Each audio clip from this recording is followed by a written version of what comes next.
The most important negator has finally made his introduction. A while back I dropped a video on my opinion on why Injin the Unburning Man is the most important negator for Loop 2 of Undead Unluck, and although my thoughts I still believe are true, it's really interesting to see how after Rip's arc, the importance of this guy Injin is even bigger than I thought it would be. Although we sent Sick home in 2 pieces, it's really easy to see how if we fought any other of the master rules, it would be a very tough time with the state the Union is currently in. So, we need to get up to the sun. We need to save the divine conqueror, the man who has swept battlefields far and wide, and I'm not talking about Vik Thor, I'm just talking about the undead vessel, because as we know, Andy can handle anything he needs to right now. I'm pretty sure him and Victor are probably living in there pretty symbiotically. They don't give a darn. They're having a good time. We need to get to them though, and that's why we have to save Injin, and that's why I'm so excited to dive deep into this arc.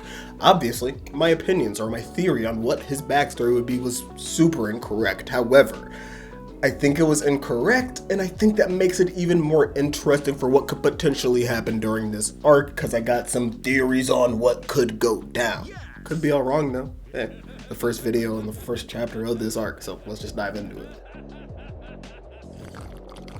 So although this was a really good chapter, it's the first chapter in Yoshifumi Gotsuka's typical pattern for Loop 2 arcs. We're getting introduced to this new situation, a brand new location, and a brand new negator. This chapter was very much so just like exposition heavy, joke heavy, and due to that, I'm not going to sit here and focus on going page by page talking about everything. There was a lot of good jokes. I'm going to talk about some highlights, but I really want to focus more so on Injin the Unburning Man and some of my predictions, which I think could go down during this arc. So in terms of quick highlights, I got a couple of them. The first one, our boy Apocalypse is always putting on for the gang. As we saw, we didn't necessarily win that quest against Sick, but Apocalypse said that it was enough for me, gave us the location of Unburn. That's why we ended up in New York.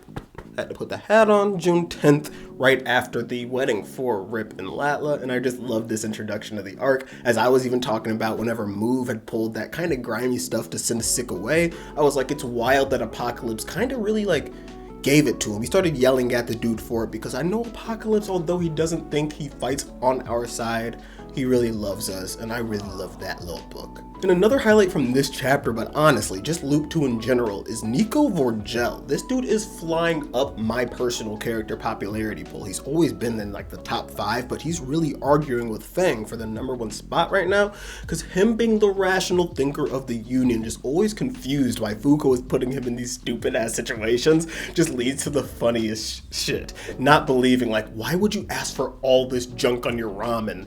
And then he tastes it and he's like, God almighty dang, Ichigo go get so mad at me. If you've never been in that situation, you're probably young, but you probably never just had a friend be like, dude, my girl's gonna get mad at me. I'm supposed to be on a diet right now. Dude, everything that Nico ever does, I love it so much. The beginning of the chapter though, Yoshifumi was on some more ayo type of behavior. Why the hell is Gina sitting on Rip's lap? Dude just got married. I don't know, guys. But the last highlight, because this video does not need to be long at all, is the fact that Fuko Izumo became the most legendary individual in all of Earth, a literal cryptid, a woman spoke about in mythology, the legendary customer. It was giving me the vibes of the legendary assassin, Taro Sakamoto. I was just dying just seeing that even Injin, through his travels all across the world, honing his skills, becoming the best chef he could possibly be, heard about this mythological creature, this woman who wore a red cap that said good luck on it, that if she said sick, wicked sick, you knew you had the best ramen around. That shit actually had me dying. This chapter was very much so, as I said, just exposition heavy. We were just getting introduced to this arc, but Yoshifumi Gotsuka is really, his pen is fire right now. He is very much so almost perfected the way he wants to write Undead Unluck, and I really just enjoy reading every single second of every single chapter. Well, let's talk about the main course, what we were all excited to see. Injin the Unburning Man getting his true introduction, and dog, blew my mind. I really thought he would have been a firefighter or a race car driver of some sort, but he is a chef. And it makes sense. I mean, you can't be over that freaking stove. You can't be over that motherfucking grill is whipping shit up if you can't have things burning or combusting. And apparently the only thing this dude makes is ramen. A really cool thing, just seeing the resilience, the fortitude that this dude has developed towards making this one dish. And I really am interested to see more and more about him. This woman or man, whoever was before him that he cooked for and who he could never make this dish for, who is that? Was it maybe his chef? Was it maybe his love? I don't know. It's Undead Unluck, so you would imagine it's his love. Maybe it's his love and his teacher slash chef. I don't know.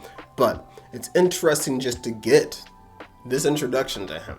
I want to figure out more about him and why he's got this deathly resolve towards eating ramen. The fact that he is just so hard-boiled, and that's one thing I gotta emphasize. I really loved how badass his introduction was. Just the fact that he said, if you're not willing to die, you don't deserve to eat ramen. Who the frick taught him that?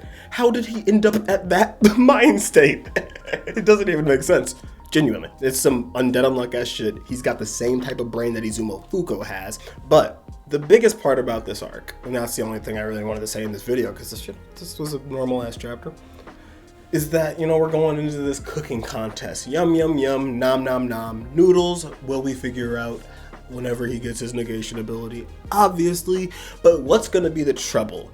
In number 9, the Master Rule, the guy with the, like, fox skin on his head, the wolf skin, whatever on his head, my guess at him had already been hunger. So, could it be?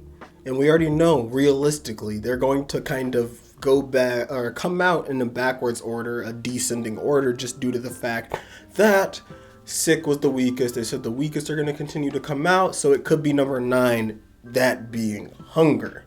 Don't know. I think that would make a lot of sense if we hop into the cooking arc and hunger comes out. Yeah, the Sick came out in the Doctor arc. Yeah.